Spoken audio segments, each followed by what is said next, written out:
malam. Udah belajar buat ngapalin materi, tapi belum bisa.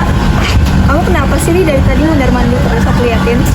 Jadi gini loh, aku tuh lagi belajar buat menghafal materi kita ujian nanti. Emang kamu udah hafalin, Kak? Udah dong. Kok kamu bisa gampang banget sih mengingatnya? Padahal kan materinya belajar.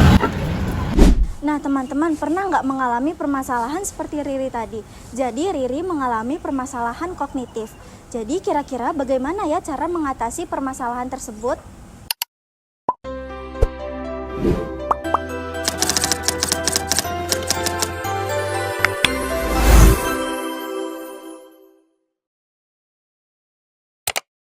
Nah jadi pengertian strategi kognitif adalah cara otak kita mengatur proses berpikir, mulai dari memahami, mengingat, dan memecahkan masalah. Ini semacam kontrol utama biar kita bisa belajar dan mengambil keputusan secara lebih efektif. Nah, selanjutnya menurut West, Farmer dan Wolf tahun 1991 menjelaskan bahwa ada 4 jenis strategi kognitif. Yang pertama itu ada chunking. Nah, chunking ini merupakan strategi mengorganisasi informasi dengan mengurutkan, mengklasifikasi, dan menyusun sistem secara sistematis agar lebih mudah untuk dipahami. Contohnya seperti pembagian materi pada perkuliahan tentang sistem pencernaan. Nah, setiap materi tersebut akan dibagi menjadi 3 bagian. Yang pertama itu ada organ, proses, dan enzim. Nah, setiap bagian akan diurutkan dan dipelajari secara satu persatu. Kemudian yang kedua itu ada spatial. Spatial ini merupakan strategi untuk menunjukkan hubungan antar konsep secara visual. Contohnya seperti menggunakan peta konsep untuk mengetahui faktor penyebab perubahan iklim. Misalnya seperti polusi, emisi karbon, dan lain-lain.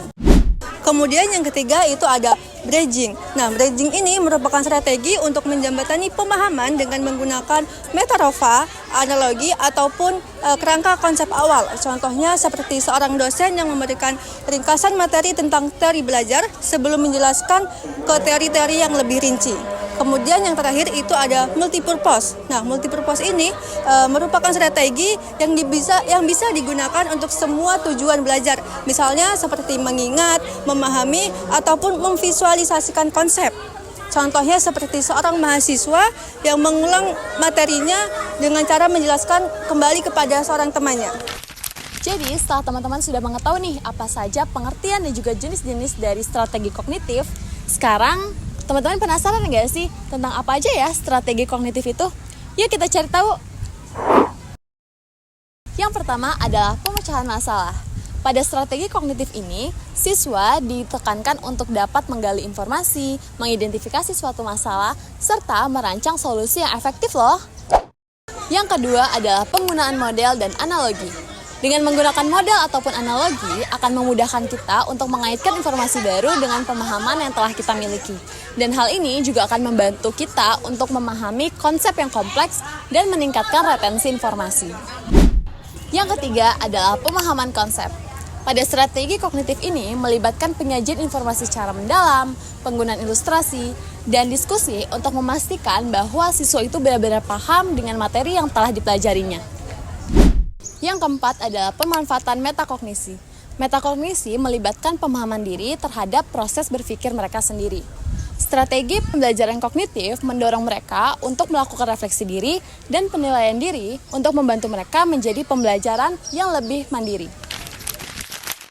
Strategi kognitif juga memiliki beberapa manfaat yang harus teman-teman ketahui nih. Di antaranya, yang pertama, melatih berpikir kritis. Jadi, pembelajaran ini dirancang agar siswa lebih jeli dalam menganalisis informasi yang mereka dapatkan. Jadi, bukan hanya sekedar menerima informasi begitu saja. Yang kedua, meningkatkan daya ingat. Dengan memahami konsep pembelajaran, informasi akan jadi lebih mudah diingat dalam jangka waktu yang panjang. Jadi, siswa tidak hanya sekedar menghafal materi. Yang ketiga, pembelajaran lebih bermakna. Dengan strategi kognitif diharapkan agar siswa bisa menghubungkan antara materi pembelajaran dengan kehidupan nyata, sehingga belajar akan terasa lebih relevan. Yang keempat, mendorong kemandirian belajar. Siswa akan lebih percaya diri dalam belajar mandiri dan menyelesaikan masalah dengan cara mereka sendiri.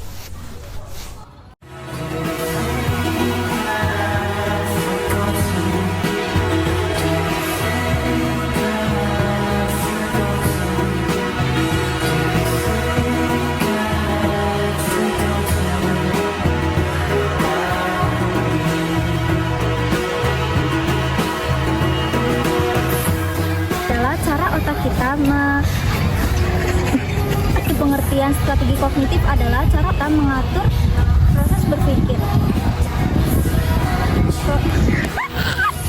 Juga akan membantu kita memahami ini juga akan membantu kita memahami susah untuk memahami dan untuk memahami kok